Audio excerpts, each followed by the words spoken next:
In the shinobi world, those who break the rules are scum, but those who abandon their comrades are worse than scum. This was the belief that shaped Kakashi Hatake, but it didn't come from him.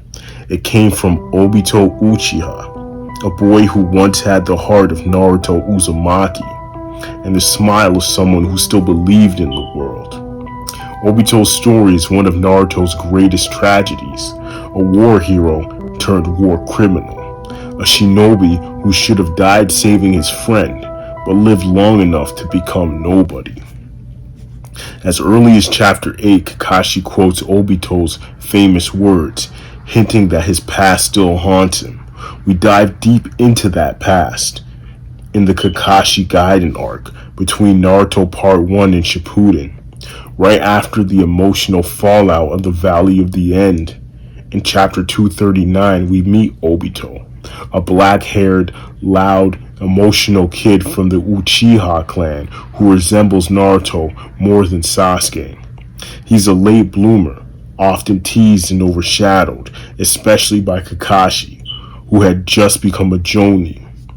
During the Third Great Shinobi War, Minato assigns Team Minato as Team Kakashi, Rin, and Obito to sabotage the village hidden in the stone's supply line at the Kanabi Bridge. But when Rin is captured, Kakashi insists they stick to the mission. Obito refuses. He says Kakashi's father, the White Fang, was a true hero because he chose people over protocol.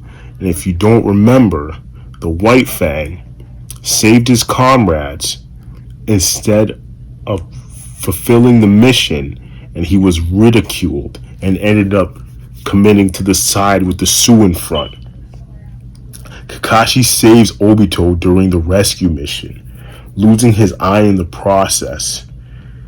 Obito awakens his Sharingan and saves Rin, but in a devastating moment as they're trying to escape, Kakashi is hit by a rock on his blind side, which leads Obito to push Kakashi out of the way, and he gets crushed by a boulder.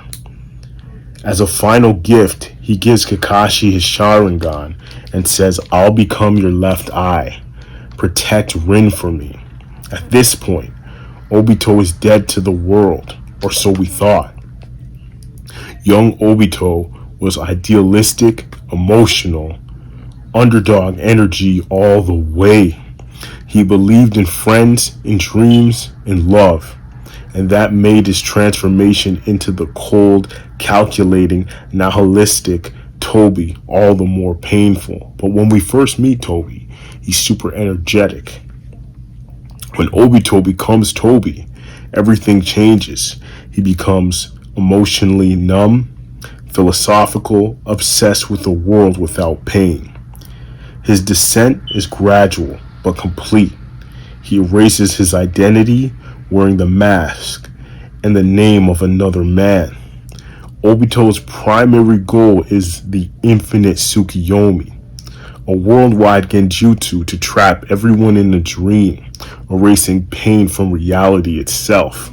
To him, hope is a lie, reality is suffering, and peace can only exist in illusion.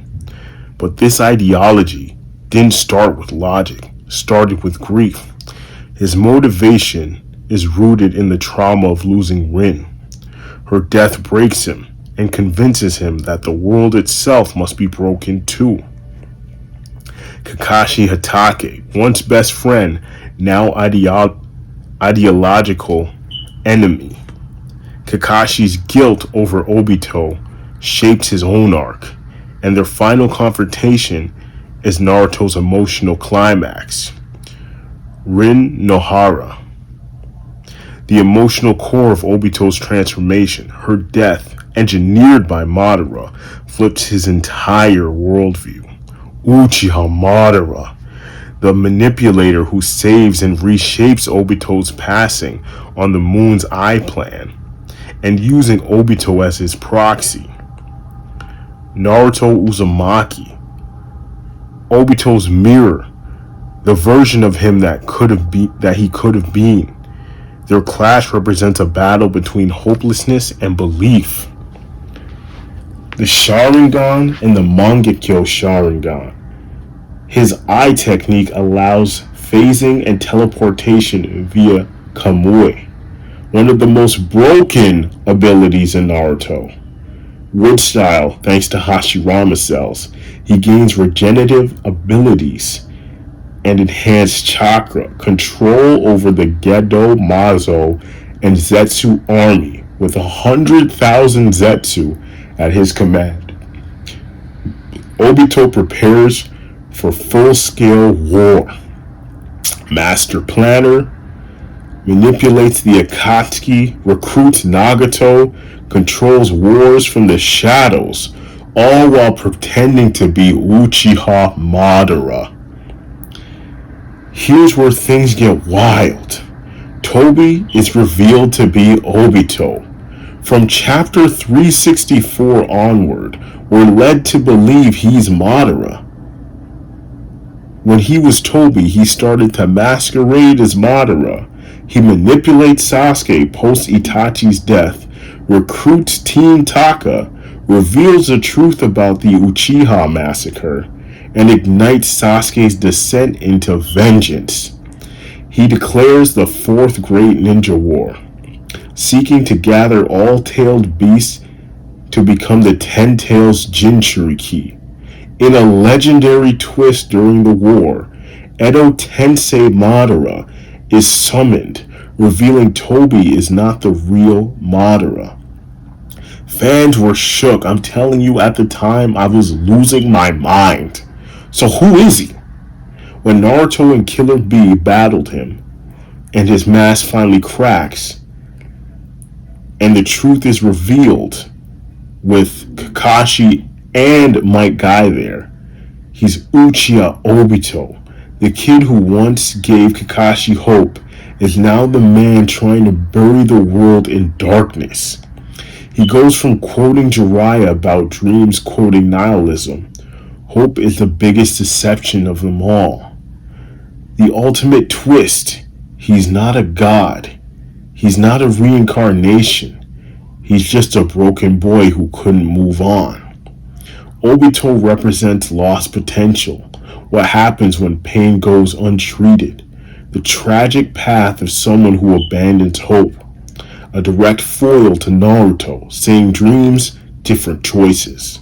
By becoming nobody, Obito erases his pain and his identity. And by the time he regains his name, it's almost too late.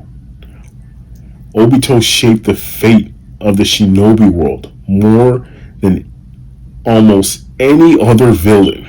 He created Akatsuki, manipulated Nagato and Itachi, unleashed the Fourth Great Ninja War, fought Naruto, Bee, Kakashi, and Guy, and nearly won, and yet he also helps defeat Kaguya in the end, saving Kakashi and giving him both Sharingan once more. That was a legendary moment. He dies not as Toby, but as Uchiha Obito once again. Obito's fall from hero to villain is one of the greatest arcs in Naruto. He wasn't evil for the sake of it. He was a mirror, a warning, a version of what could happen to anyone who lets grief define them. You either die a hero or live long enough to become the villain. Obito lived that line, word to Harvey Dent, and in the end, he tried to come back.